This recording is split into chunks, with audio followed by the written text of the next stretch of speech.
sainteté à ton nom. Saint, saint, saint, l'Éternel. désarmé. Désarmé. Tu es saint. Tu es saint. L'honneur et la gloire. L'honneur et la gloire t'appartiennent. À jamais. À jamais. Tu es saint. Tu es saint. Tu es saint. Sainteté à ton nom. Saint, saint, saint et l'Éternel. Te désarmer. Tu es saint. Tu es saint. L'honneur et la gloire.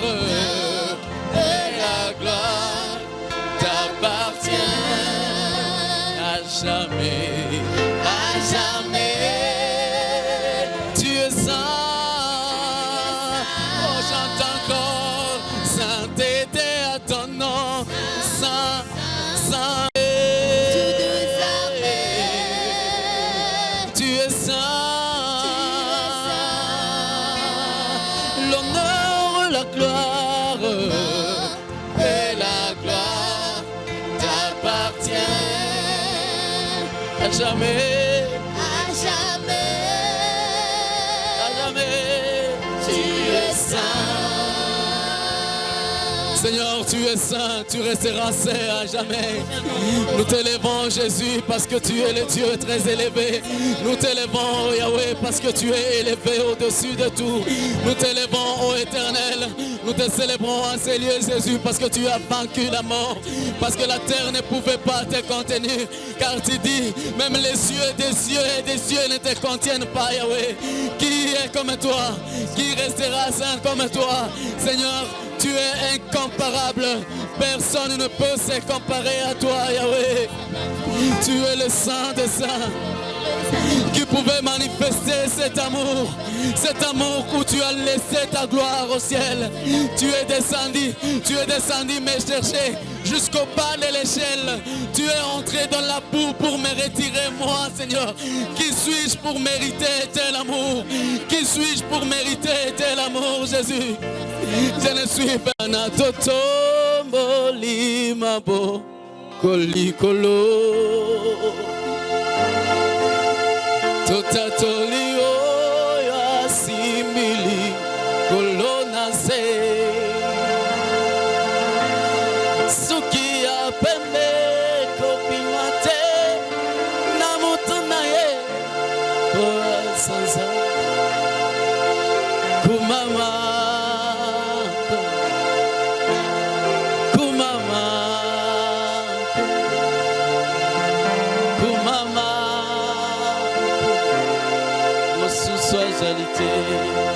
Yamana totomboli, Yamana totomboli, mamo kolikolo. totatoli oyo simbili kolo, Tatoli oyo simbi peresi. kolona se. Suki ya pembe kobima te na moto na ye, parce que sans Nzambe yawe kumama.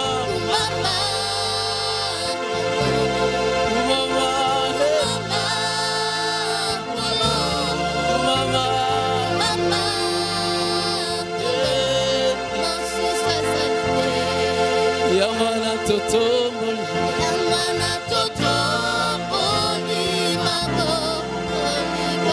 Seigneur Dieu, tu règnes au ciel, tu règnes sur la terre, tu règnes partout dans l'univers. Tu resteras Dieu d'éternité en éternité. Kumama, Kumama, Kumama. Sois Yahweh, Kumama, Kumama.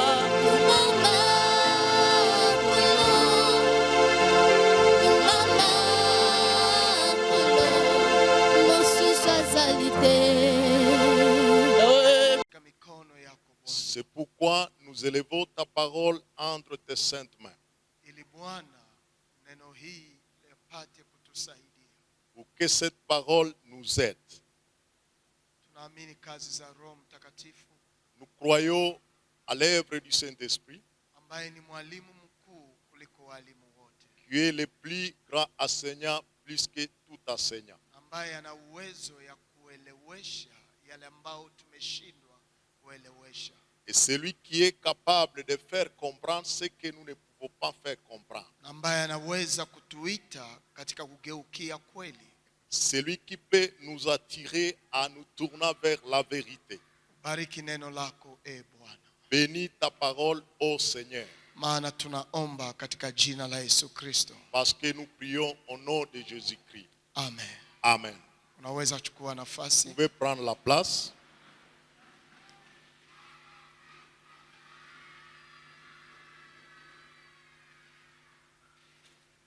Ninakusii tutaenda mara moja katika kitabu cha Yohane. Je vais vous demander d'aller directement dans le livre de Jean. Yohane sura 12. Jean chapitre 12. Utasoma mstari wake ni ile ya 23. Nous allons lire le 23e verset Tutaenda hadi ile 28 et nous irons jusqu'au 28e verset. na kisha tutaenda kwa mstari wa 32. Et nous allons sauter au 32e verset. Yohane sura 12 Jean chapitre 12, mstari wake 23 verset 23 hadi 28, jusqu'au 28e. na baadaye tutaenda kwa hiyo 32. Et après, nous allons lire 32e verset. Yesu akawaambia akisema, Jésus leur répondit en disant, saa imekuja l'heure est venue mwana wa watu atukuzwe. où le Fils de l'homme doit être glorifié. Kweli kweli ninawaambia nyinyi, En vérité, je vous l'ai dit. kama punja ya ngano isipoanguka kwa udongo na kufa, Si le grès de bleu qui est tombé à terre ne meurt, inakaa peke yake, il reste seul. lakini kama ikikufa inazaa matunda mengi. Mais s'il meurt, il porte beaucoup de fruits. Yesu, yeye anayependa uzima wake ataupoteza, Celui qui aime sa vie la perdra. naye anayechukia uzima wake katika ulimwengu huu atauchunga hata uzima wa milele. Et celui qui aime sa vie dans ce monde la conservera pour la vie éternelle. Kama mtu akinitumikia anifuate, Si quelqu'un me sert, qu'il me suive. na pahali nilipo pale mtumishi wangu atakaa. Et là où je suis, là aussi sera mon serviteur. Kama mtu akinitumikia, baba yangu atamheshimu. Si quelqu'un me sert, le Père l'honorera. Sasa roho yangu inafadhaika, Maintenant, mon âme est troublée. nami nitasema nini? Et que dirai-je? Baba, uniokoe kwa saa hii. Père, délivre-moi de cette heure. Lakini ni kwa sababu hii nimefika kwa saa hii. Mais c'est pour cela que je suis venu jusqu'à cette heure. Baba, atukuze jina lako. Père, glorifie ton nom. Basi sauti ilitoka katika mbingu, nimelitukuza nami nitalitukuza tena. Et une voix vint du ciel, je l'ai glorifié et je le glorifierai encore. 32. 32e. Nami kama nikinyanyuliwa juu ya dunia, Et moi, car j'aurais été élevé de la terre, nitakokota watu wote kwangu. j'attirerai tous les hommes à moi. Wapendwa, Bien-aimés, hii ndiyo neno la Bwana. si c'est la parole de Dieu, Utafahamu ya kwamba vous allez comprendre que kichwa ya somo yetu inasema le thème de notre enseignement dit que kutukuzwa kwa Yesu. la glorification de Jésus. Kutukuzwa kwa Yesu. La glorification de Jésus. Na tunaposema juu ya kutukuzwa kwa Yesu, Et quand nous parlons de la glorification de Jésus, neno kubwa ni kutukuzwa. le grand concept, c'est être glorifié. Na katika neno kutukuzwa, et dans le concept être glorifié, nataka kuinua tu heshima ambao wanaweza patia mtu. ce concept veut amener l'honneur qu'on peut accorder à quelqu'un. Ama kumpatia mtu sifa yule mtu ambaye anayekutukuzwa. Ou accorder à quelqu'un la louange, la personne qui est glorifiée. Na alafu tunataka kuona siri ambao yanaweza kuleta mtu katika kutukuzwa. Et si nous voulons voir les secrets qui peut amener à quelqu'un d'être glorifié. Sawa na maandiko yanavyosema ndani ya hiyo Yohane 12 mstari wake ile ya 23. Comme nous dit les Saintes Écritures dans Jean chapitre 12 verset 23. Yesu akawaambia akisema, Jésus leur dit à disant, saa imekuja mwana wa watu atukuzwe. l'heure est venue où le Fils de l'homme doit être glorifié. Saa gani ambayo Yesu anazungumzia hapa? Quelle est l'heure dont parle Jésus ici?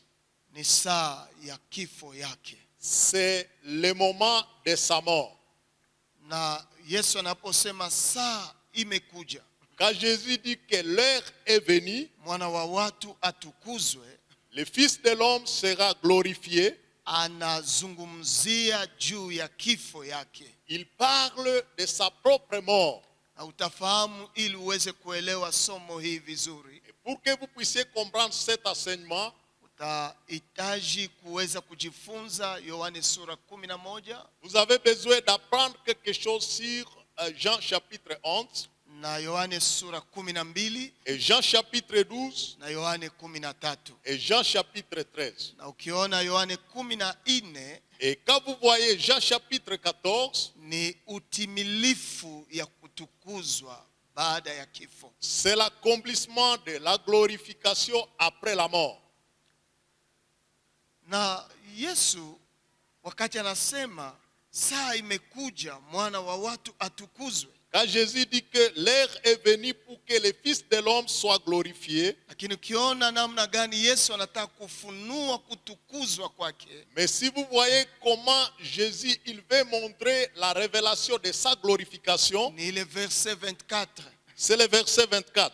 Kweli kweli ninawaambia nyinyi, En vérité, à vérité, je vous l'ai dit. kama punja ya ngano isipoanguka kwa udongo na kufa, Si le gré de blé ne tombe pas dans la terre et mourir, inakaa peke yake. il reste seul. Lakini kama ikikufa inazaa matunda mengi. Mais s'il meurt, il porte beaucoup de fruits. Kutukuzwa kwa Yesu Kristo La glorification de Jésus-Christ inapatikana katika kifo chake na ufufuko wake. se trouve dans sa mort et sa résurrection. Na katika kifo chake Et dans sa mort, ni kama amejishusha, c'est comme si il s'est ni abaissé. kama hana uwezo yoyote, C'est comme si il manque toute force. ni kama amejivua utukufu wake wote. C'est comme si il s'est dépouillé de toute sa gloire. Lakini ufufuko wake Mais sa résurrection inamupa kutukuzwa, lui donne la glorification, inamupa kuinuliwa, lui donne l'élévation, inamupa sifa mbele ya watu, lui donne la louange auprès des gens, inamupa sifa mbele ya Mungu Baba. lui donne la louange auprès de Dieu le Père. Ninamletea watu karibu na yeye. Et cela lui attire plusieurs personnes auprès de lui.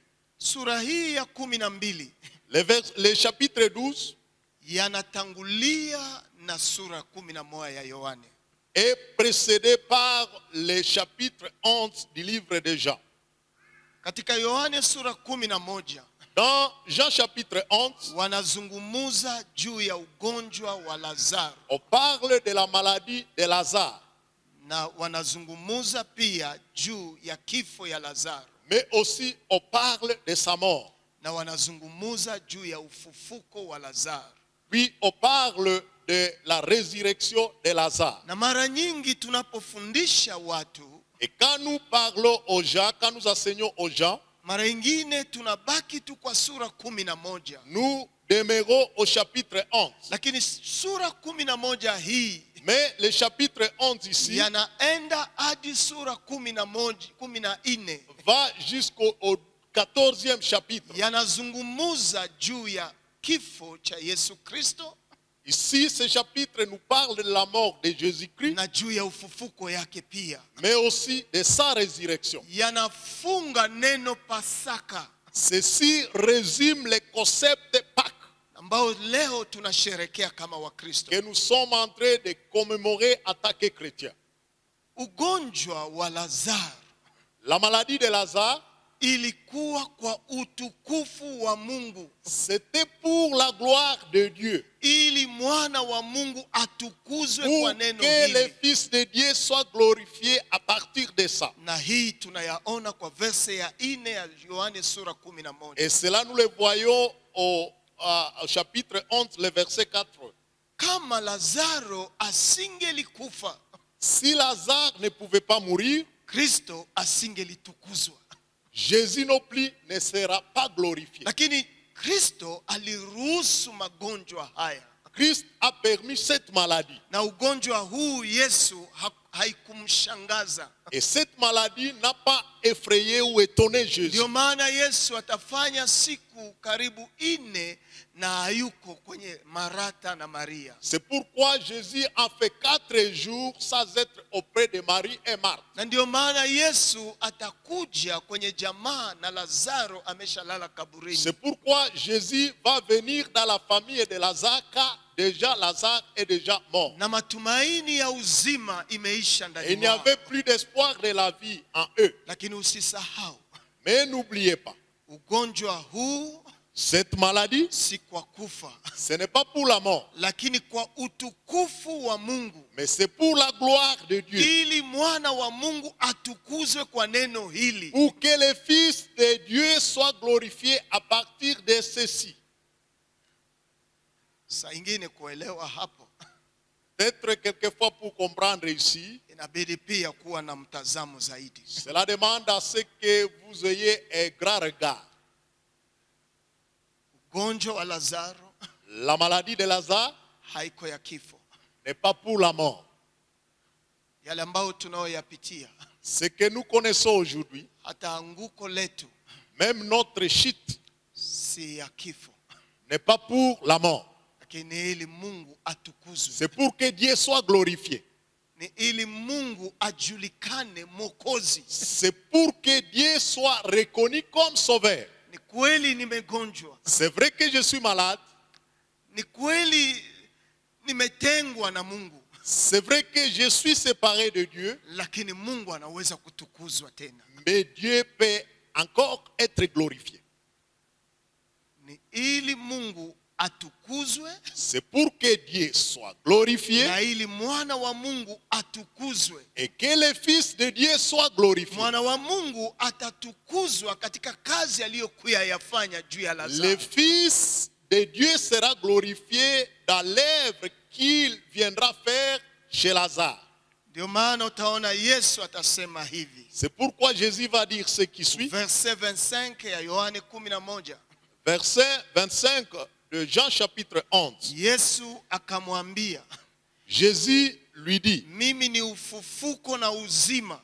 je suis la résurrection et la Yeye vie. anayeniamini Celui qui croit en moi, hata anapokufa quand même il sera mort, ataishi. vivra. Lazaro amekufa. Déjà Lazare est mort. Lazaro ameingia kwenye ugonjwa Déjà Lazare était malade. na Lazaro amekufa. Déjà Lazare est mort. Lakini kama ananiamini, S'il croit en moi, hata akikufa, même s'il mourait, yeye ataishi. lui vivra. Maana mimi ni uzima Parce que moi, je suis la vie na ufufuko, et la résurrection. na kutukuzwa kwa Yesu Kristo Et la glorification de Jésus-Christ yanafichama kwenye uzima na ufufuko. est cachée là où il y a la vie et la résurrection. Lakini sikia, Mais écoute, Biblia inasema Yesu akafika hapo, la Bible dit que Jésus arriva là.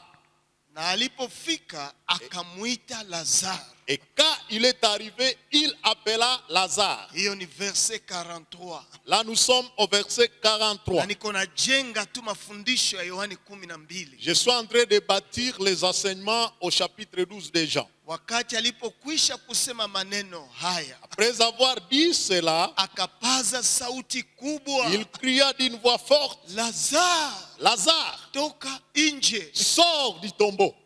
Na yule aliyekufa akatoka nje. Et les morts sortis.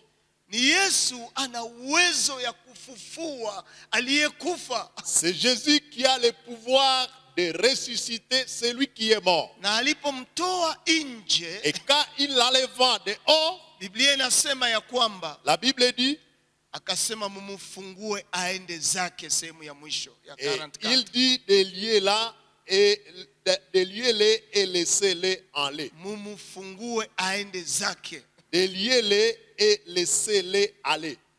Angalia verset 45. On peut voir le verset 45. Na basi Wayuda wengi walikuja kwa Maria Plusieurs des Juifs qui étaient venus vers Marie na kutazama maneno aliyoyafanya Yesu, et qui virent ce que fit Jésus, walimwamini. crurent à lui.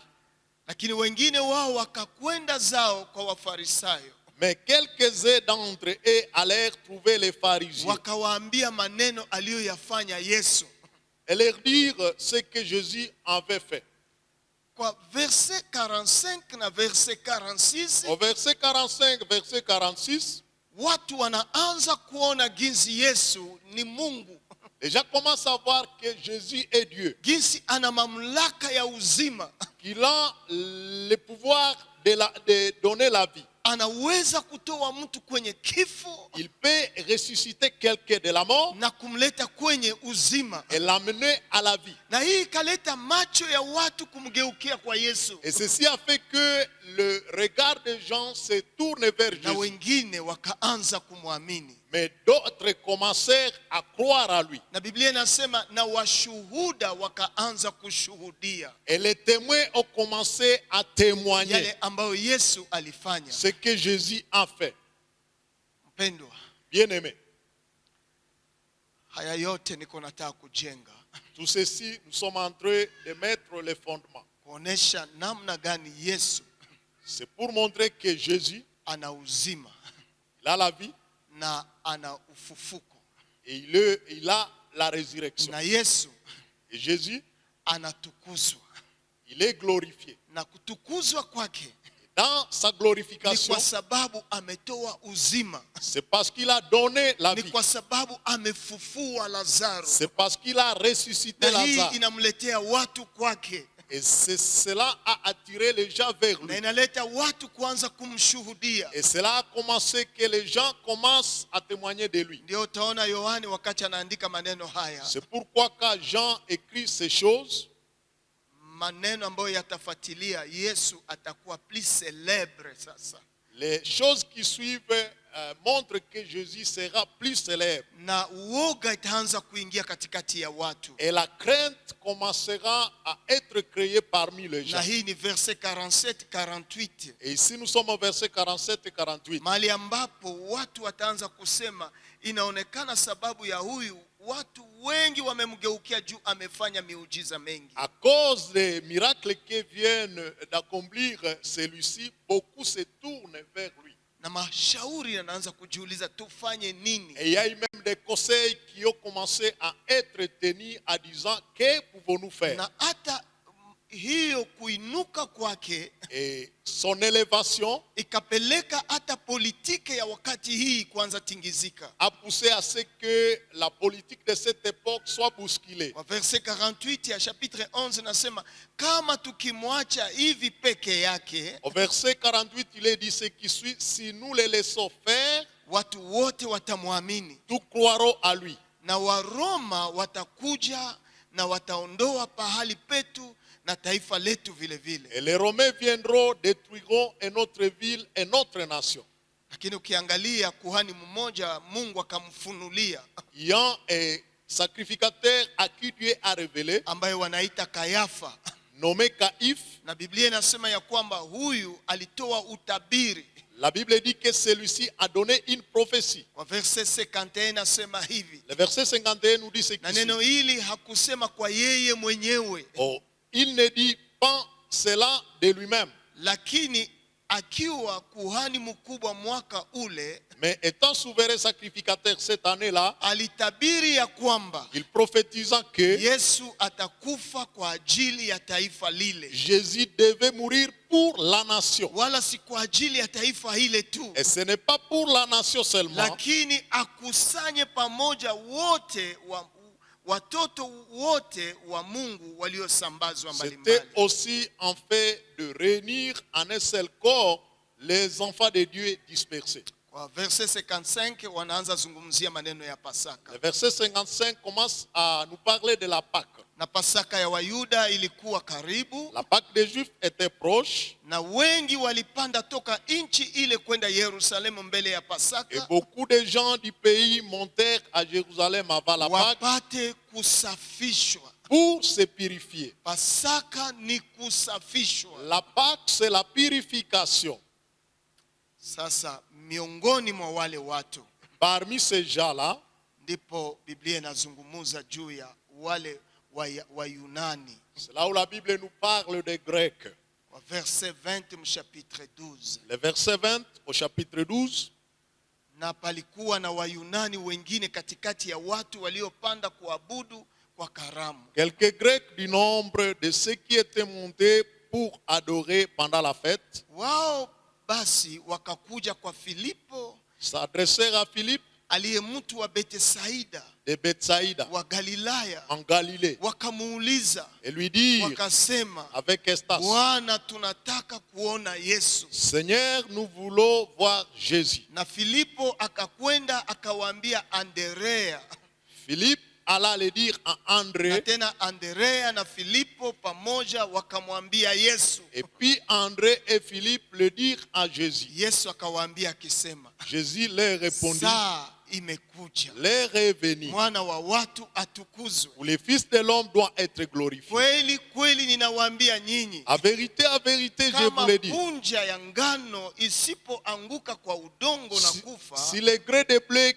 qui est tombé à terre ne meurt, inakaa peke yake, il reste seul. lakini kama ikikufa Mais s'il meurt, inazaa matunda mengi. il porte beaucoup de fruits. Mpendwa, Bien-aimé, Lazaro tayari ameshafufuka déjà Lazare est ressuscité na watu wengi wamekuja juu ya kutafuta kujua Yesu. et beaucoup sont venus pour connaître qui est Jésus. Maana ufufuko wa Lazaro ilifanya Yesu kutukuzwa, Parce que la résurrection de Lazare a fait que Jésus soit glorifié. na pamoja na hii Et à cause de ceci, Biblia inaonyesha ya la kwamba Bible montre que alafu kulikuwa kazi ya Pasaka ya Wayuda, fete kubwa, il y avait le travail de la Pâque qui est une grande fête juive. lakini yale ambayo yalitenga sherehe hiyo ya Pasaka na Yesu Kristo, Mais ce qui a séparé cette fête de Pâques avec Jésus, kuna Lazaro, il y a Lazare, kuna sherehe il y a la fête, na kuna watu il y a la foule ambao wanataka kuya kuona Yesu,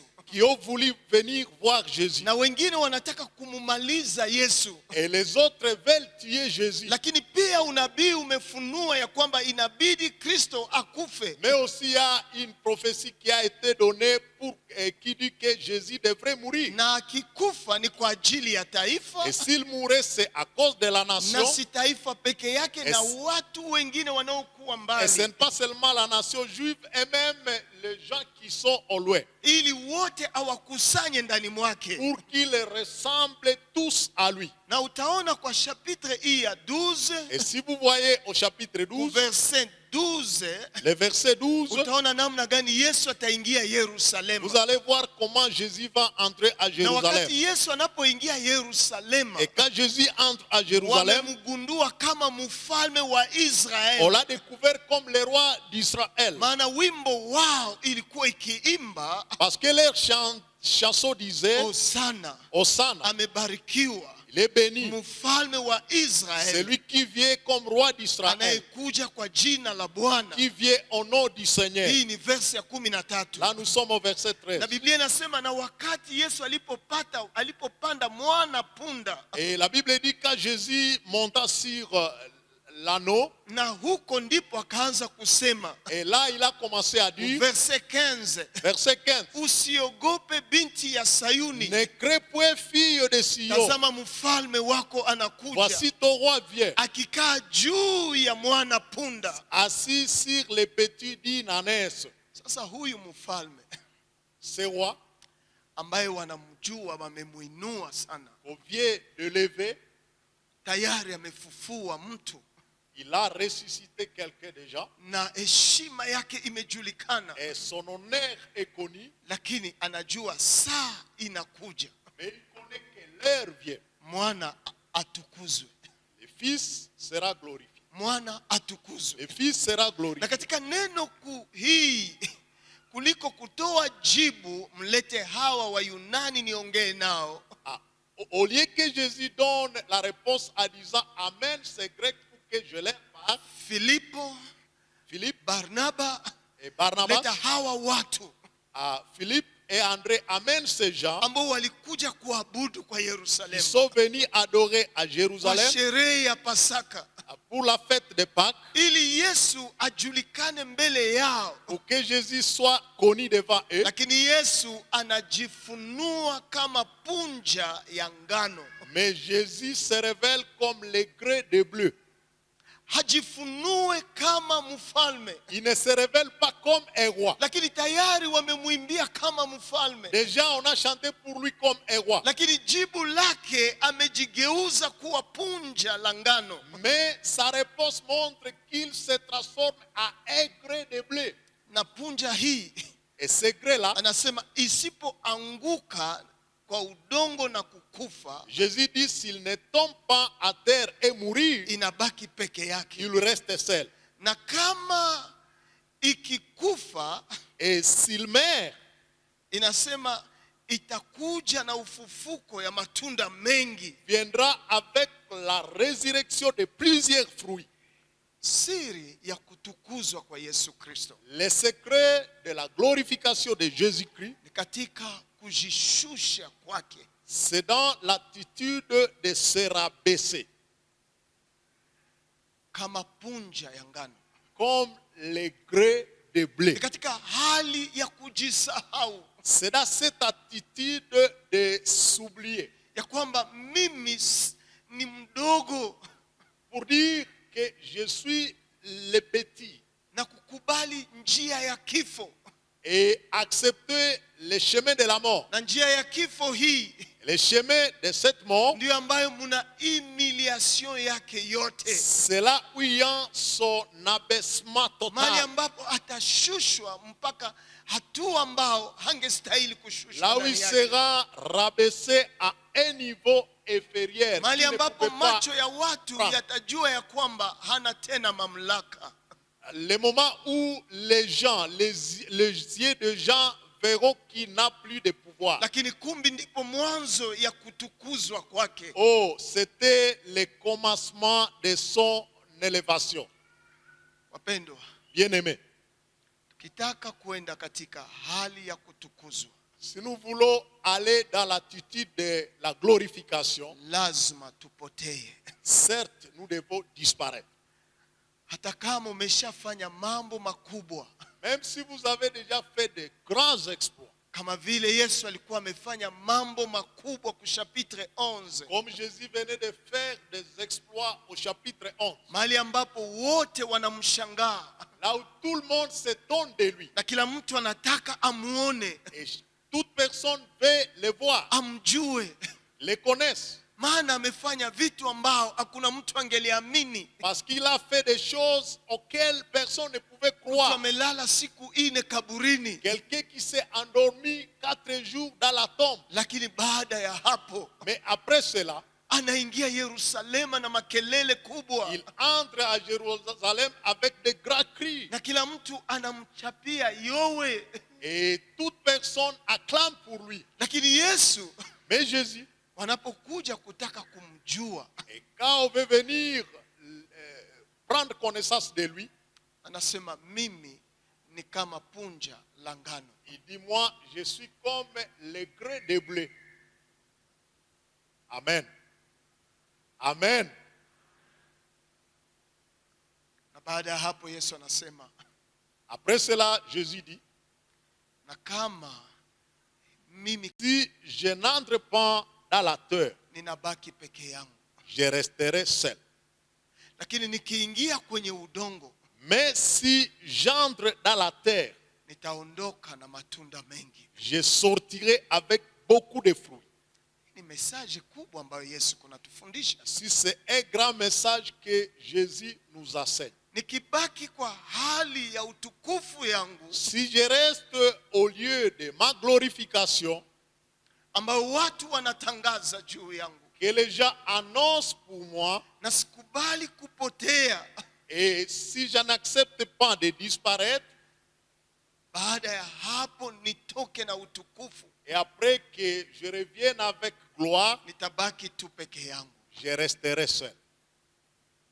Sijui maisha yetu Je ne connais pas si dans notre vie, mara ngapi combien de fois, tumefanya mambo makubwa, nous avons fait des exploits lakini tunabaki peke yetu, et nous restons seuls.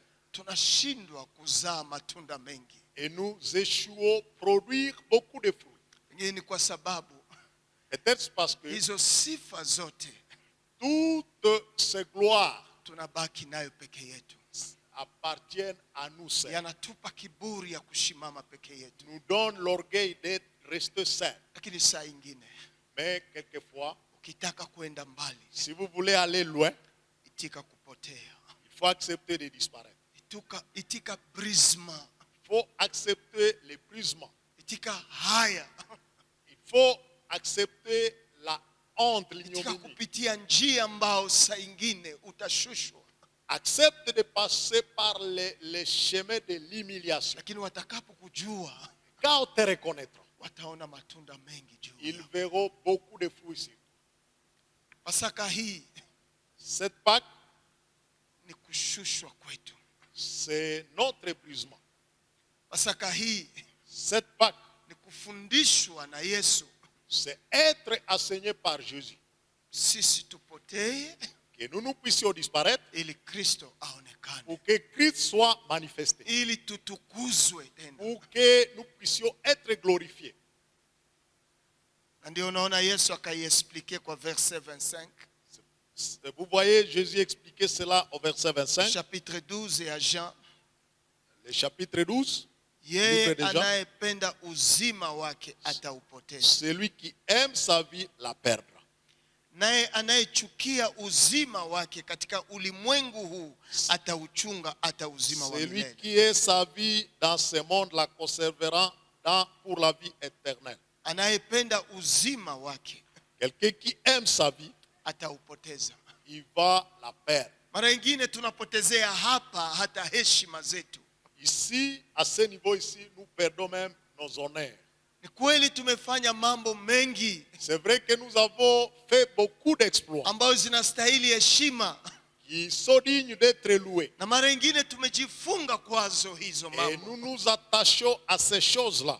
na yanatupoteza, Mais ces choses-là ne font que nous perdre. yanabomoa yale ambayo yangekuwa heshima yetu. Ces choses-là détruisent ce qui devrait être notre respect. Lakini Yesu anasema hivi, Mais Jésus dit naye ceci: anayechukia uzima wake katika ulimwengu huu, celui qui est sa vie dans ce monde, ama anayeachana na sifa ile ambayo anayokuwa nayo, celui qui abandonne la gloire qu'il a, huu atauchunga hata uzima wa milele. il la conservera pour la vie éternelle. Maisha ya humilite, La vie de l'humilité, maisha ya kujishusha, la vie de l'abaissement, yanachunga personalite yetu kwa muda mrefu, garde notre personnalité longtemps, yanachunga heshima yetu kwa muda mrefu.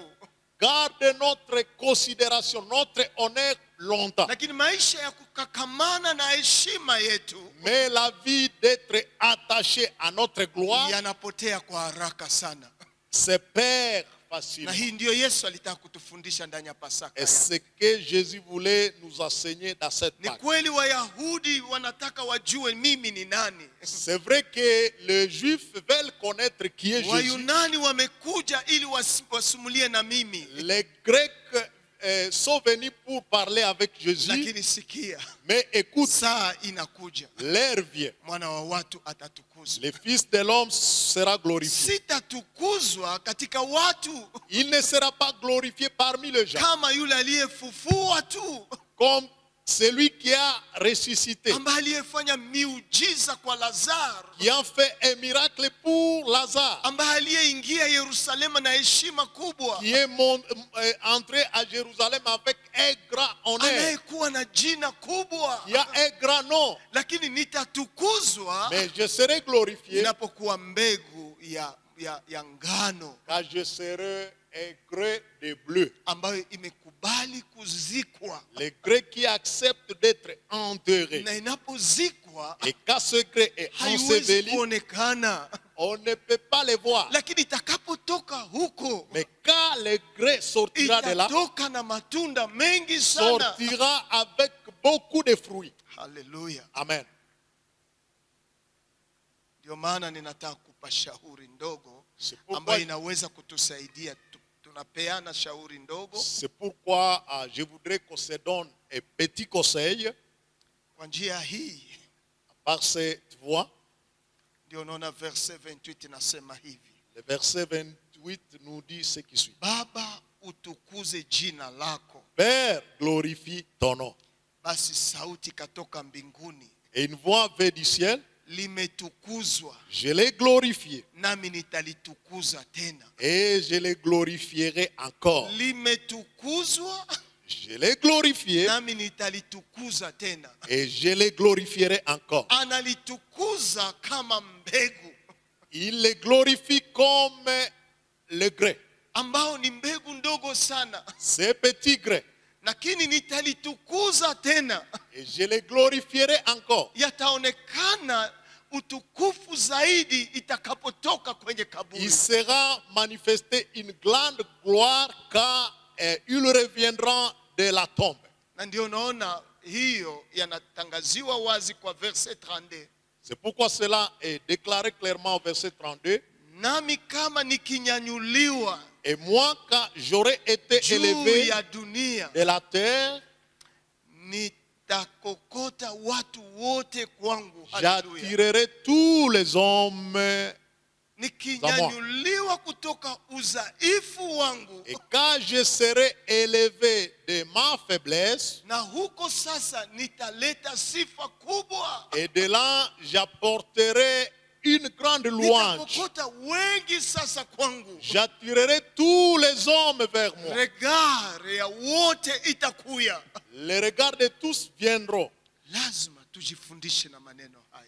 Nous devons nous laisser enseigner par ces paroles. Ndio naona Yesu kwa kufanya application ya hiyo C'est mafundisho pourquoi vous voyez Jésus en faisant l'application de cet enseignement. ni ndani ya chapitre 13 ya Jean. C'est au chapitre 13 du livre de Jean. Wakati Yesu anakuja kunawa miguu ya wanafunzi Quand Jésus vient laver les pieds de ses disciples, yeye mfalme lui qui est roi, ambaye Mwokozi, Hosana, mfalme wa Yahudi, il est le Seigneur, il est le Sauveur, le roi des Juifs, ambaye aliyefufua, celui qui a ressuscité, ambaye hana heshima kubwa, celui qui n'a pas de grand honneur, lakini ambaye tena ni mbegu ya ngano lui qui s'est fait comme un gré de bleu, ambayo itakufa qui mourra, na itainuka qui sera na élevé heshima kubwa. avec un grand honneur. Pamoja na hii heshima, Biblia inasema hivi kwa Jean 13 verset 5. Avec cette considération, Jean 13 nous dit ce qui suit. Verset 5. Le verset 5. Kisha akatia maji kwa kibakuli, Ensuite, il versa de l'eau dans un bassin. akaanza kunawa miguu ya wanafunzi Et il wake s'est mis à laver les pieds de ses na disciples kuipanguza kwa kitambaa alichochifunga kiuno chake. et à les essuyer avec le linge dont il était saint. Mfalme, Le roi, kuhani mkuu, un grand sacrificateur, akatoa kitambaa il a pris un linge. na akaanza kunawisha miguu ya wanafunzi Il a wake. commencé à laver les pieds de ses Na disciples. kutoa kitambaa aliyofunga kiunoni Et il a mwake pris le linge dont il était saint. na akaanza kuyapanguza. Il a commencé à essuyer. Humilité gani hii? Quel type d'humilité ici? ambayo nina nguvu, Mais qui a une nina force, uwezo, il a la force, lakini naweza kujishusha kwa hatua hii kama punja ya ngano, mais je peux me rabaisser au niveau des grès de bleu.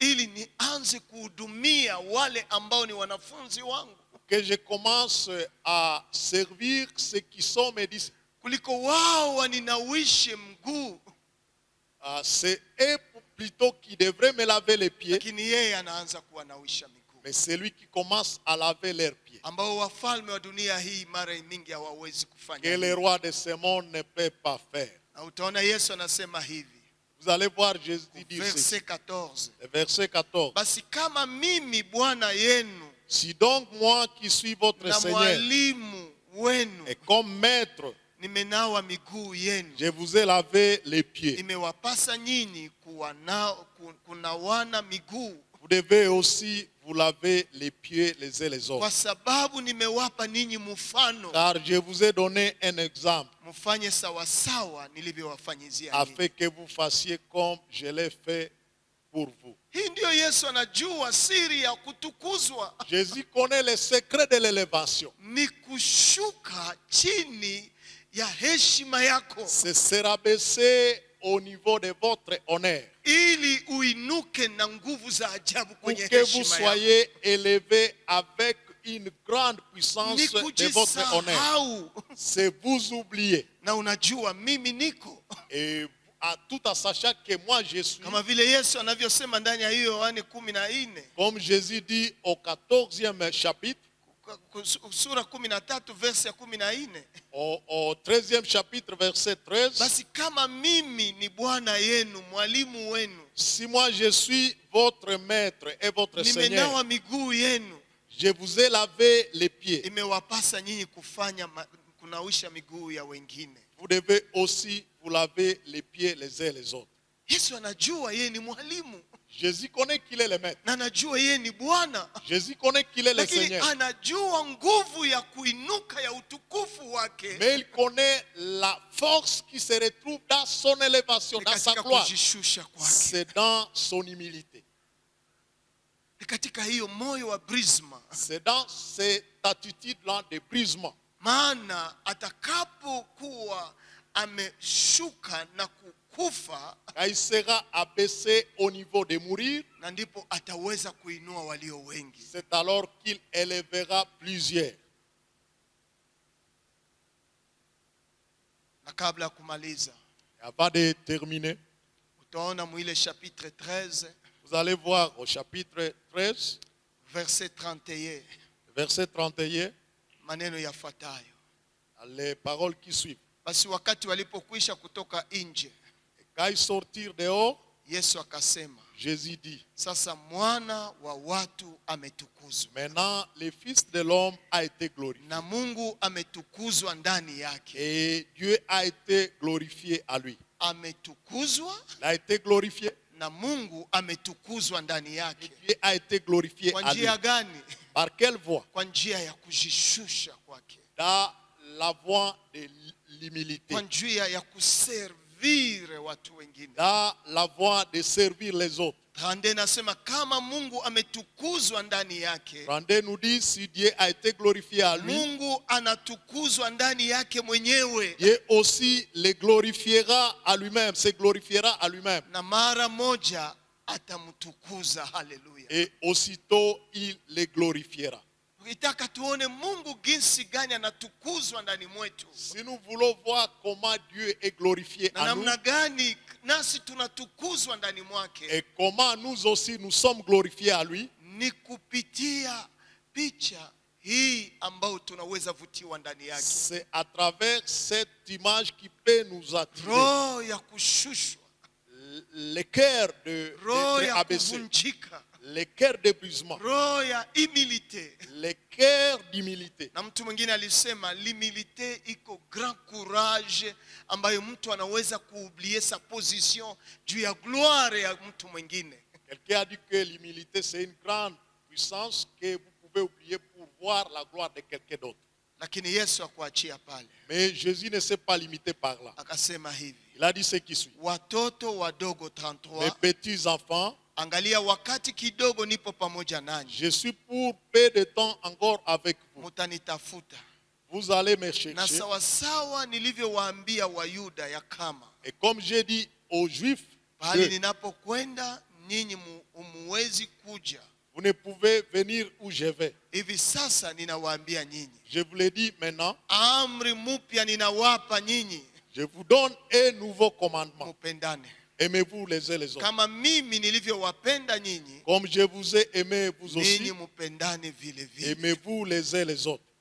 Hivi watu wote watajua ya kama À ceci, tous connaîtront que ninyi ni wanafunzi wao, vous êtes mes disciples. kama nyinyi mkiwa na mapendo nyinyi kwa nyinyi. Si Haleluya! vous avez de l'amour les uns pour les autres. Upendo gani ambayo Yesu anazungumzia Et hapa? quel amour Jésus parle ici? Ni upendo ya kujishusha kwa ajili ya ndugu yako. C'est l'amour de s'abaisser à cause de ton frère. Ni upendo ya kujisahau kwa ajili ya mtu mwenzako. C'est l'amour de s'oublier à cause de ton frère. Ni upendo ya kuinua mwingine na wewe unapotea. C'est l'amour d'élever l'autre et vous disparaissez. Na huko watu watajua nyinyi ni wanafunzi wao. Et de là, les gens sauront que vous êtes mes disciples. Yale aliyoyafanya na Lazaro Ce qu'il a fait avec Lazare, chapitre 11, au chapitre 11, mais chapitre 12 premier verset, deuxième verset wakawafanyizia karamu na au Lazaro. chapitre 12 et 2, on a fait une grande fête avec Lazare. Lazaro aliyefufuka, Lazare qui est ressuscité. na nyuma wakaandaa meza pamoja na Yesu. Et après, on a préparé une table avec Jésus. Na Biblia inasema ku verset 9 wa chapitre 12, Et la Bible dit au verset 9 au chapitre basi 12, watu wengi wa Wayuda walijua ya kama alikuwa kule. une grande multitude de Juifs apprit que Jésus était là à Bethanie. Wakakuja si kwa sababu ya Yesu tu, Et ils y vinrent, non pas seulement à cause de lui, lakini waone Lazaro vile vile aliyemfufua toka wafu. mais aussi Haleluya. pour voir Lazare qu'il avait ressuscité des morts. Ugonjwa huu wa Lazaro Cette maladie de Lazare, ni ili Mungu atukuzwe na mwana wa watu atukuzwe. c'est pour que Dieu soit glorifié et ainsi que le Fils de l'homme. Na Lazaro anapofufuka Et quand Lazare ressuscite, kupitia njia hii ya kushushwa, à travers cette voie d'être Biblia humilié, inasema mwisho walikaa na Yesu, la Bible dit qu'ils se sont mis ensemble na avec Jésus. wengi macho yao yakakuja kuona nini Kristo alifanya kwa Et maisha ya beaucoup Lazaro. sont venus pour voir ce que Jésus a fait dans la vie de Lazare. Nyuma ya resurrection ya brisma yetu Après notre brisement, kuna karamu inayoandaliwa juu il y ya a maisha un yetu, grand festin qui est préparé pour notre vie, ambayo yatainua gloire ya maisha yetu, qui va élever la gloire de ambayo notre vie, yatarendre celebrite ya maisha yetu, qui va nous faire célèbres dans notre vie. lakini kwa njia ya kushushwa, Mais par le chemin de ni njia ya l'abaissement, kuvunjika, c'est le chemin de brisement. magonjwa La ambayo maladie yaligusa Lazaro, qui a touché Lazare, ambayo yalimuimilie Lazaro, qui l'a humilié, ambayo yalimupeleka kwenye kifo. qui l'a amené jusqu'à la mort. Biblia inasema ilikuwa mwanzo ya ufufuko wake. La Bible dit que Haleluya. c'était le début de sa résurrection. Na ni hii ambayo Yesu anafunga akisema Et hivi c'est ce que Jésus dit quand il clôture à ndani ya disant chapitre 14 ya Jean, dans le chapitre 14 du livre de Jean, verset 1er, le verset 1er. msifadhaike mioyoni mwenu, Que votre cœur ne se trouble point. uniamini Mungu, Croyez en Dieu uniamini mimi et vile. croyez en moi. Katika nyumba ya baba yangu Il y a plusieurs demeures ni dans la maison de makao mon mengi, Père. na kama sivyo singeliwaambia Si nyinyi. cela n'était pas, je vous l'aurais dit. Ninakwenda kuwatengenezea nyinyi Je pahali. vais vous préparer une place. Ninaamini hii Je crois ceci. Pasaka La Pâque, ni njia ya kujishusha, c'est un chemin d'abaissement. lakini njia ambayo inatupeleka kuinuka kwetu, Mais le chemin qui nous amène à notre glorification. inatupeleka kukaa na Bwana. C'est un chemin qui nous amène à demeurer avec le inatupeleka Seigneur. kukula na Bwana, C'est un chemin qui nous amène à manger avec le Seigneur. inatupeleka kufungua macho ya watu kutuona. C'est un chemin qui nous amène à ouvrir les yeux déjà pour nous Na hii contempler. ndio tumaini kubwa Ceci, c'est notre grande ambao espérance tunao ndani ya Yesu Kristo, que nous avons en Jésus. ya kwamba kazi aliyokuja kufanya Que l'œuvre qu'il est venu ni accomplir, kutuleta ndani mwake. c'est nous emmener à lui. Atakapoinuliwa, Quand il sera élevé, sisi sote tulioshushwa nous pamoja tous qui naye avons été abaissés avec lui, atatuinua il nous ili glorifiera tukae pamoja pour que naye. nous puissions demeurer avec lui. Heshima anayokuwa nayo La gloire, l'honneur qu'il a, na ni yale ambayo atatupatia, c'est l'honneur qu'il va nous na accorder. ni ile ambayo nitamalizia. Pardon sana, C'est par là que je mwile vais Jean terminer. chapitre 12 Verset 12, ndio ambayo Yesu alisema hivi, ce que Jésus a dit. verset 26, Verset 6, 26. kama mtu akinitumikia Si quelqu'un me sert, anifuate, qu'il me suive. na pahali nilipo Et là où je suis, pale mtumishi wangu atakaa. là aussi sera mon Kama serviteur. mtu akinitumikia, Si quelqu'un me sert, baba yangu atamheshimu. le Père l'honorera. Hii ni kazi ambayo anaifanya katika hali ambayo tunajishusha ndani Ici, yake. c'est l'œuvre que Jésus fait dans l'attitude que nous manifestons en nous rabaissant devant lui. Aliyoyafanya na Lazaro Ce qu'il a fait avec Lazare katika ugonjwa wake, dans sa maladie, alitukuzwa, il a été glorifié. lakini pia Lazaro akatukuzwa, Mais aussi, Lazare na a été Lazaro glorifié. akakaa pamoja Et naye. Lazare s'est mis avec lui. Ni ile Yesu ametuita kama wanafunzi C'est ce wake. que Jésus nous appelle à attaquer ses disciples. Nini ambayo unaweka ndani ya moyo wako Qu'est-ce que tu gardes dans ton cœur ambayo inaweza acha ubakie juu juu juu juu? qui peut laisser à ce que vous puissiez rester là au-dessus? Hapana, shuka, Il faut vous humilier. shuka. Humilie-toi.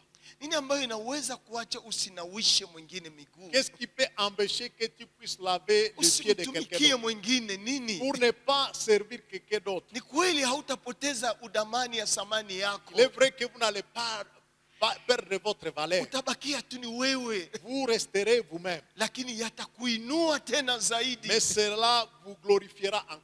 yatakuheshimisha tena zaidi. Cela vous honorera davantage. Position ambayo Kristo ametupatia La position que Christ nous donne, ni ili Mungu atukuzwe ndani yake c'est pour que Dieu soit glorifié à lui. na sisi tutukuzwe ndani Et yake, que nous, nous soyons glorifiés na à lui. Kristo atukuzwe ndani Et yake. que Christ soit glorifié à lui. Kuna utukufu bila kujishusha. Il n'y a pas de glorification sans abaissement. Ndio maana utaona Kristo akaandaa meza. C'est pourquoi vous allez voir Christ préparer la table. Na inakaribisha mpendwa kutupeleka kwenye meza hii. Et j'accueille les bien-aimés pour nous amener à la table du Seigneur. Kwa sababu ilikuwa sehemu moja ya Pasaka. Parce que c'était une partie de la Pâque. Maana Kristo ataonesha vifaa vya kuonesha kuvunjika kwake. Christ va montrer les éléments qui vont montrer son brisement. Merci.